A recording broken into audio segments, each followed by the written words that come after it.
Good morning and welcome to Inglestree Hall Residential Arts Centre's live stream on Facebook.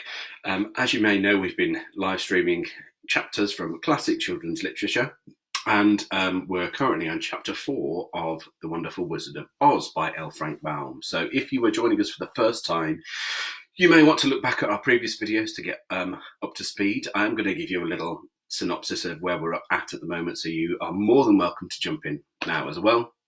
But also do check out our other videos as well. There should be a playlist of all of the chapters from Alice's Adventures in Wonderland by Lewis Carroll. So feel free to check back on those.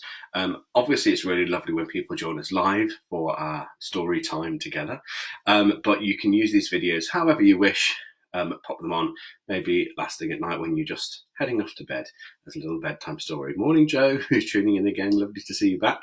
And so just use these videos as and when you see fit. But it's really lovely to have people join in live with us because we've got a bit of a connection, and it's really enjoyable for me to share this story with you because I'm reading it for the very first time as well. So I'm quite familiar with the story from films and musicals and it's in the kind of social world as it is. It's quite iconic, but I've never actually read the original text, and I'm discovering quite a lot of differences in the text. But yes, I'm really enjoying reading it with you. So thank you so much for joining me. So we're going to crack on with chapter 4. In the first 3 chapters, we started off in Kansas, and the cyclone came along and whisked Dorothy and Toto away in the house. In chapter 2, that house landed on top of the Wicked Witch of the East, and she met the Good Witch of the North, who told her that if she wants to get back to Kansas, she's going to need to go and visit the Wizard of Oz by following the Yellow Brick Road. Eventually, she'll arrive in the City of Emeralds. Then, the next chapter, she went off and met one of the Munchkins called Boq, who, interestingly, is a character in the musical Wicked as well. B-O-Q. So if you have a little Google, you'll find out all about Boq in Wicked. And then, having left Boq's house, she meets the Scarecrow, and she's taken him down off his pole, and he wants to get some brains. So Dorothy, the Scarecrow, and Toto have continued their journey, and that we're on chapter 4, The Road Through the Forest. After a few hours, the road began to be rough, and then walking grew so difficult that the Scarecrow often stumbled over the yellow bricks, which were very much here uneven. Sometimes, indeed, they were broken or missing altogether, leaving holes that Toto jumped across and Dorothy walked around. As for the Scarecrow, having no brains, he walked straight ahead, and so stepped into the holes and fell at full length on the hard bricks. It never hurt him, however, as Dorothy would pick him up and set him on his feet again, while he joined in her laughing merrily at his own mishap. The farms were not nearly so well cared for here as they were farther back. There were fewer houses and fewer fruit trees, and the farther they went, the more dismal and lonesome the country became. At noon, they sat down by the roadside near a little brook, and Dorothy opened her basket and got out some bread. She offered a piece to the Scarecrow, but he refused. "Oh, I am never hungry," he said, "and it is a lucky thing I am not, for my mouth is only painted, and if I should cut a hole in it so I should eat, the straw I am stuffed with would come out, and that would spoil the shape of my head." Dorothy saw at once that this was true, so she only nodded and went on eating her bread. "Tell me something about yourself and the country you came from," said the Scarecrow when she had finished her dinner.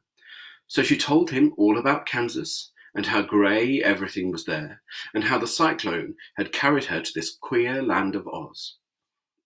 The Scarecrow listened carefully and said, "I cannot understand why you should wish to leave this beautiful country and go back to the dry, grey place you call Kansas." "That's because you have no brains," answered the girl. "No matter how dreary and grey our homes are, we people of flesh and blood would rather live there than in any other country, be it ever so beautiful. There is no place like home." The Scarecrow sighed. "Of course I cannot understand it," he said. If your heads were stuffed with straw like mine, you would probably all live in the beautiful places, and then Kansas would have no people at all. It is fortunate for Kansas that you have brains." "Oh, won't you tell me a story while we are resting?" asked the child. The Scarecrow looked at her reproachfully and answered, "My life has been so short that I really know nothing whatsoever. I was only made the day before yesterday. What happened in the world before that time is all unknown to me. Luckily, when the farmer made my head, one of the first things he did was to paint on my ears, so that I heard what was going on. There was another Munchkin with him, and the first thing I heard was the farmer saying, 'How'd you like those ears?' 'They aren't straight,' answered the other. 'Oh, never mind,' said the farmer. 'There are ears just the same,' which was true enough. 'Now I'll make the eyes,' said the farmer. So he painted my right eye, and as soon as it was finished, I found myself looking at him and everything around me with a great deal of curiosity, for this was my first glimpse of the world. 'That's a rather pretty eye,' remarked the Munchkin, who was watching the farmer. 'Blue paint is just the colour for eyes.' 'I think I'll make the other a little bigger,' said the farmer. And when the second eye was done, I could see much better than before. Then he made my nose and my mouth, but I did not speak, because at that time I didn't know what my mouth was for.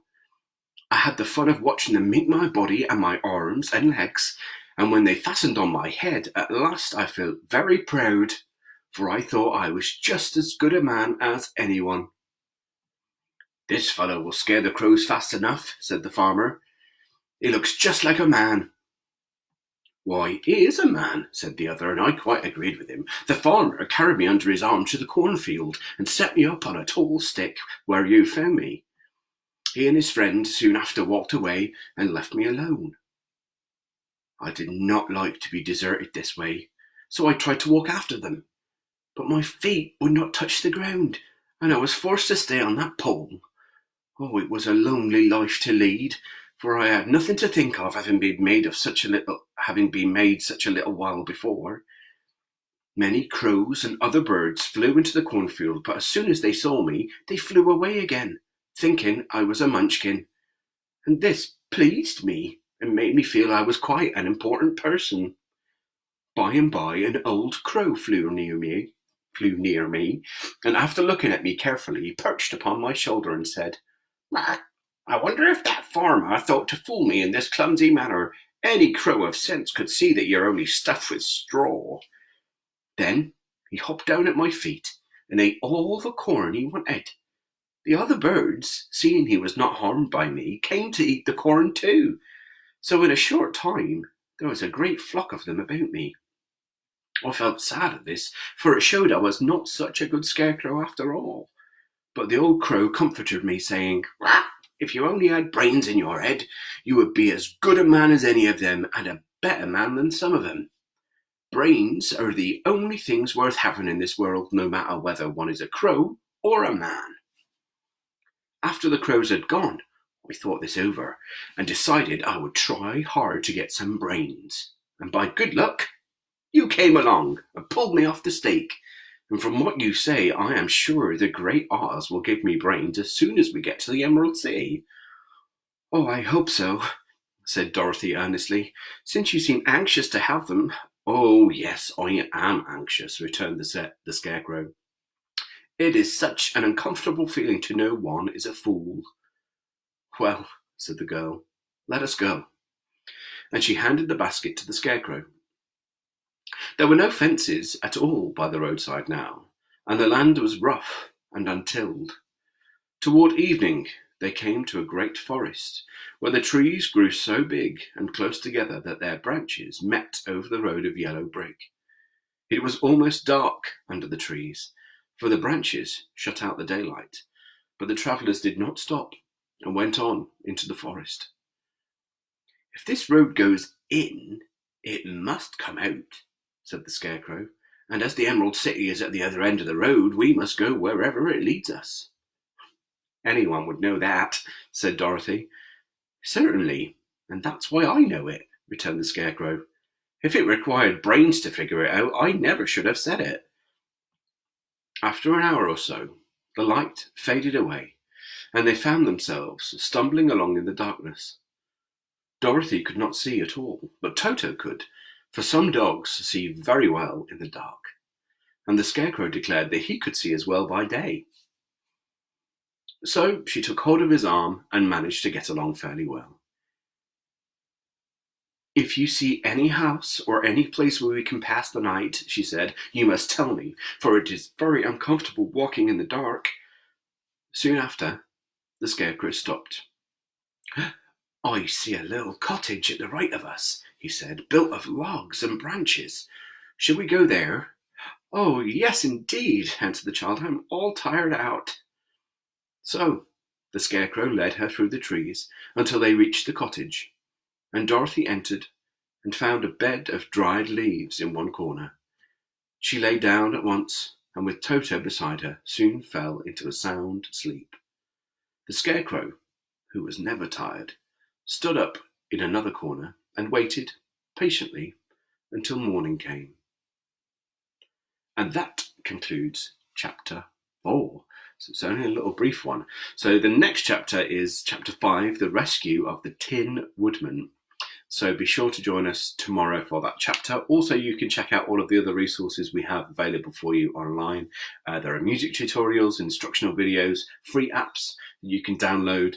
There are art projects that you can take part in. They're all art projects that are designed to use things that you might find lying around the house. So things like old magazines, things like catalogues, or loo rolls as well, the inside tubes, things you can do with those. So feel free to check those out, and you can find them all on www.sandwellresidentials.co.uk/@-home. And you'll also find that link in the description of this video. So have a look down on the links there. And if you want to have a look at Ingestre Hall, you can check out our website, which is www.ingestrearts.org, I believe. I might have misremembered that. However, the link to that is also in the description of the video. And I think somewhere there's a virtual tour of the building. So if you want to have a look at that gorgeous building, then by all means check that out.